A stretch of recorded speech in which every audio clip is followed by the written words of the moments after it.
Kesimpulannya, hasil uji ELA atau Error Level Analysis menghasilkan ijazah Jokowi menunjukkan error pada bagian logo dan pas foto.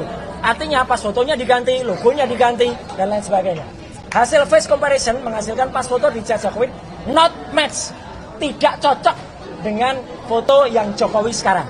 Bahkan hasil face comparison menghasilkan pas foto di Jokowi itu cocok dengan foto orang lain. Clear ya?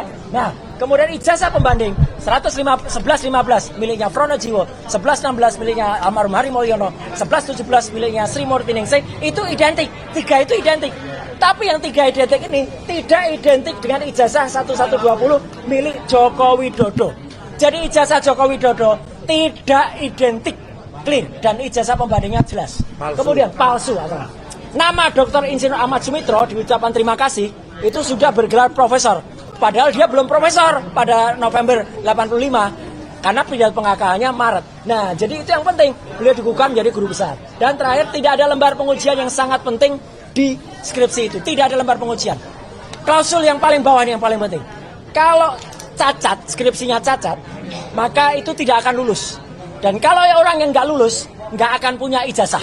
Terkait dengan gelar perkara khusus hari ini, ya sebenarnya kita berharap UGM yang telah menyatakan, meyakini bahwa Pak Jokowi adalah alumni Gajah Mada, seharusnya pihak UGM sangat berkepentingan untuk hadir.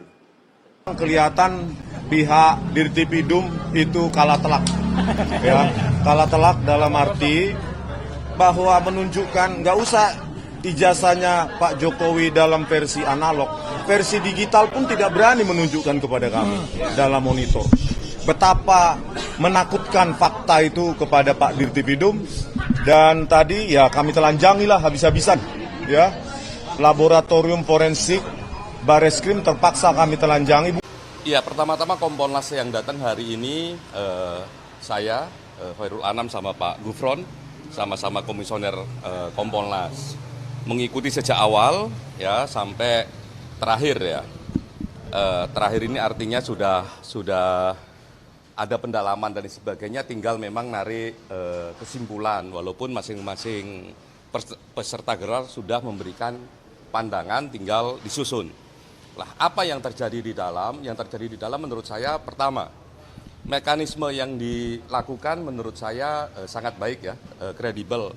Masing-masing pihak maupun pelapor Dumas, terlapor Dumas dikasih kesempatan untuk menjelaskan apa yang menurut mereka penting untuk disampaikan. Ya, termasuk juga tidak hanya prinsipalnya, tapi juga ahlinya. Terlapor juga begitu, tidak hanya mereka pengacaranya, juga ahlinya.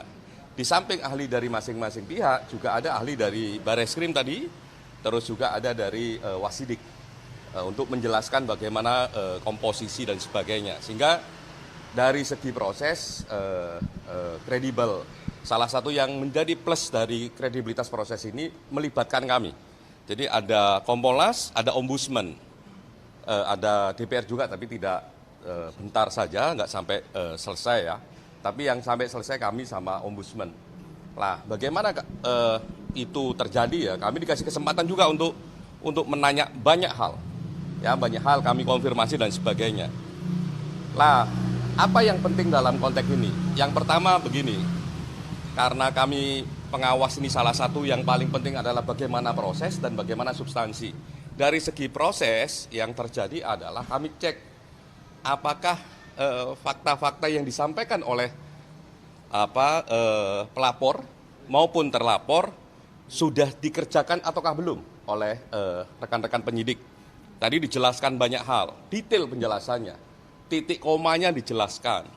Jadi berbagai argumentasi yang tadi disampaikan, baik pelapor maupun terlapor, ya, dengan termasuk juga oleh ahlinya, itu kami mendapatkan penjelasan yang cukup mendalam.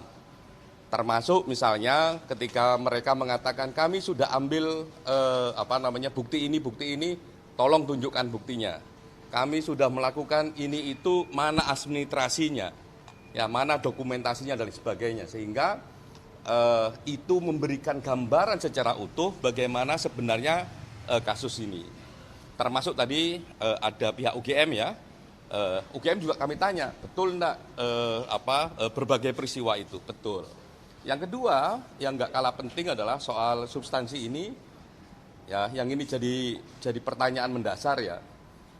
Ini ada ijazah Pak Jokowi. Bagaimana pembandingnya? Nah, bagaimana proses membandingkannya ijazah itu dengan ijazah yang lain? Nah, ternyata yang dibandingkan itu tidak hanya soal ijazahnya. Jadi ada beberapa pembanding ya, ada tiga pembanding, tapi sebenarnya banyak, tapi yang diambil 3 karena memang aturannya begitu. Nah, itu yang dicek pembandingnya tidak hanya soal ijazah, tapi soal semua berkasnya. Jadi ada kurang lebih 19 sampai 20 item pembanding di situ. Sehingga kita bisa tahu nih, betul enggak. Nah, dalam konteks perbandingan itu yang dicek per dokumen. Ya, per dokumen dicek. Terus kondisi common historicalnya dicek. Misalnya kok kondisi common historical itu kalau ada pertanyaan gini, ini kok ada ijazah satu pakai profesor, satunya enggak, atau pakai pakai SOE, pakai SU, itu juga dicek. Nah, kami mendapat penjelasan yang menurut kami penjelasannya sangat komprehensif, baik dari UGM maupun dari penyidik, termasuk juga dari lapor. Jadi lumayan itu penjelasannya. Lah, yang berikutnya yang nggak kalah penting soal metodologi ya. Teman-teman pelapor menjelaskan bagaimana mereka punya asumsi, punya analisa yang mereka yakini sebagai fakta, menyimpulkan A. Lah, yang terlapor juga begitu, ngomong keyakinannya B, misalnya begitu. Lah, kami juga ngecek itu ke lapor, apa yang dilakukan oleh lapor, apa yang dilakukan oleh penyidik. Di lapor misalnya dia menjelaskan apa saja yang mereka cek, menggunakan alat apa, metodologinya bagaimana, sehingga kita bisa ukur sebenarnya ini siapa yang memiliki metodologi yang paling kredibel. Lah, kami cek tadi, ya, ngeceknya satu, dari segi bahan, apakah bahannya memang faktual ataukah tidak. Nah, ternyata bahannya ya satu bendel itu banyak sekali, masing-masing 20 item.